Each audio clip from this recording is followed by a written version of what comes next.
Welcome back to the channel that cuts through the noise and tells it like it is. In part 1, we broke down the first half of the NBA guards who still have everything to prove in 2025. Now sit back, relax, and get ready because in part 2, we're diving even deeper into the guards fighting for their legacies and chasing greatness. Let's get into it. For the Miami Heat, Tyler Herro. Tyler Herro is a walking bucket, a 6th Man of the Year winner, and a guy who can create his own shot with the best of them. He even holds the Heat's franchise record for points in the playing game, but he's still viewed as a one-dimensional player. His defense is average at best, and he can be streaky in high-pressure moments. With Jimmy Butler gone, Miami is leaning on him as the primary option. Herro has to prove he could be a true two-way player and a consistent leader on a playoff team. He's not just a scorer off the bench anymore. He has to show he can be the guy. Now we've got Milwaukee Bucks, Kevin Porter Jr. Let's get this straight. The fact that KPJ is even on the NBA roster is a minor miracle. After flaming out in Cleveland and Houston amid off-court issues, he's getting another chance. He's a talented scorer and playmaker, no doubt about it. But his defensive effort has been inconsistent and his decision making is questionable. His playoff experience is relatively low. He has to prove he could be a reliable professional who contributes to winning. Forget about being a star. He needs to prove he could just be a positive asset on a good team without being a distraction. Now the Minnesota Timberwolves, Anthony Edwards. Ant-Man is the real deal. A walking highlight reel who has been compared to a young Michael Jordan and has already led the Timberwolves to back-to-back Western Conference Finals. He's fearless, clutch, and has that it factor. He's already performed at a historic level for a player his age. So what's left? He has to prove he could win it all. He's shown he could be the best player on the court in a series full of superstars. Now he has to take that final step and bring a championship to a franchise that has been irrelevant for most of his existence. That's the only thing separating him from being the undisputed face of the league. For the New Orleans Pelicans, Jordan Poole. Jordan Poole got his ring with the Warriors as a microwave scorer who could shoot the lights out. Then he went to Washington, put up big numbers on a terrible team, and looked like a classic case of empty stats. Now he's in New Orleans, where he's expected to be a primary scorer. Poole has to prove he could be more than just a one-dimensional inefficient gunner. Can his scoring actually contribute to winning? Or is he just a guy who takes a lot of bad shots and plays no defense? He's done the 6th man role in a contender. Now he has to prove he could be a core piece. Now we've got the New York Knicks, Jalen Brunson. Jalen Brunson went from being a solid role player in Dallas to an all-star and the undisputed leader of the Knicks. He's tough, crafty, and a brilliant mid-range scorer who has proven he can handle the bright lights of Madison Square Garden. He's already exceeded all expectations. The only thing left? He's been solid in the postseason, but he hasn't been able to get them over the hump into the NBA Finals. He's proven he's a star. Now he has to prove he could be the centerpiece of a true contender. Now we've got Oklahoma City Thunder, Shai Gilgeous-Alexander. SGA is an MVP, a Finals MVP, and an NBA champion. He's a top 3 player in the league who dominates on both ends of the floor, averaging 33 points a game while being an elite defender. What could he possibly have left to prove?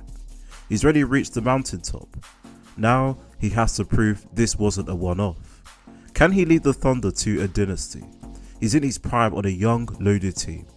Proving he can maintain this absurd level of production and lead OKC to multiple titles is the only challenge left.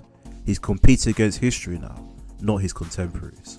For Orlando Magic, Jalen Suggs. Jalen Suggs is the heart and soul of the Magic, an elite defensive pest with insane athleticism. The problem has always been his health and his offense. He's shown flashes of being a competent shooter, especially in catch and shoot situations, but consistency has been a major issue. Suggs has to prove he can stay healthy and become a reliable offensive player. With the addition of Desmond Bane, Suggs won't be asked to create as much, which could be the best thing for him if he can become a legitimate 3-and-D guard. If he can become a legitimate 3-and-D guard, he'll be a core piece for a long time. If not, he's just an injury-prone defensive specialist. Next, we got Philadelphia 76ers, Tyrese Maxey. Tyrese Maxey played just 52 games in 2024-25 before a finger injury ended his season early. When healthy, he showed all-star scoring ability, but struggled with efficiency and consistency while carrying the load without Embiid and Paul George. His assist numbers were decent, but defensive growth remains ongoing. Now fully recovered, Maxey must prove he can sustain peak performance as a true lead guard across a full healthy season, not just in bursts. The next year will reveal if he's truly ready to be Philly's long-term cornerstone. Now we've got Phoenix Suns' Devin Booker. Booker is one of the smoothest, most skilled scorers in the league, a full-time All-Star and the Suns' all-time leading scorer. He's had legendary playoff performances, including back-to-back 40-point games in the NBA Finals. But his teams have consistently underachieved, especially the recent super team that flamed out spectacularly. His defense remains a major weakness. Booker has to prove he could be the undisputed number one option on the championship winning team. He's had Chris Paul, he's had KD, he's had Bill. Now it's his team. Can he lead them to a title? That's the only question left for his legacy. For the Portland Trailblazers, Jrue Holiday. Jrue Holiday is a proven winner, a two-time champion, an elite two-way guard, and one of the most respected players in the league. He's got 6 all-defensive team selections and a reputation for being clutch in big moments. He has nothing left to prove on an individual level. Now, in Portland, he has to prove he could be the veteran leader who elevates a young rebuilding team. He's not the third or fourth option on a super team anymore. Can his championship DNA and leadership transform a lottery team into a playoff contender? That's his new challenge. Next is Sacramento Kings, Zach LaVine. LaVine is a 2-time All-Star and one of the most athletic, explosive scorers in the game. He can fill up the stat sheet with ease, but he's never been the leader of a successful playoff team. His defense is inconsistent at best, and he's had his share of streaky shooting nights. Now he's in Sacramento with DeRozan and Sabonis. LaVine has to prove he could be a winning player, not just a guy who puts up numbers. Can he be an efficient second or third option on a team trying to make a deep playoff run? The jury is still very much out. For the San Antonio Spurs, De'Aaron Fox. De'Aaron Fox is a blow of the ball in his hands, an NBA talent who single-handedly broke the Kings' 17-year playoff drought. He's an elite pick-and-roll menace and one of the fastest players in the league. Now, he's been traded to the Spurs to team up with Victor Wembanyama. This is a massive shift. He has to prove he could be a championship-level co-star. He's not the lone savior anymore. Can he adapt his game, improve his inconsistent three-point shot and defense, and thrive alongside a generational talent like Wemby? This move will probably define his entire career. For the Toronto Raptors, Immanuel Quickley. Quickley made a name for himself in New York as a spark plug off the bench, a shifty guard who could shoot and make plays.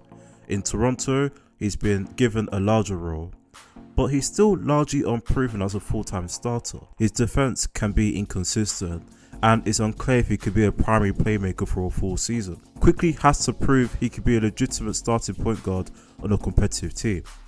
Is he a long-term solution at the point, or is he just a really good sixth man? Now for the Utah Jazz, Keyonte George. Keyonte George is a talented young scorer with a ton of potential. He showed flashes of being a future cornerstone for the Jazz in his first couple of seasons. But like most young players, his game is still raw. His efficiency, shot selection and defense all need significant work. As a rebuilding team's hopeful star, he has to prove he could develop into a consistent two-way player. As a rebuilding team's hopeful star, he has to prove he could develop into a consistent two-way player.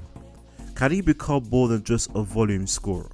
The Jazz are better on it, but he has a long way to go. And finally, the Washington Wizards, CJ McCollum.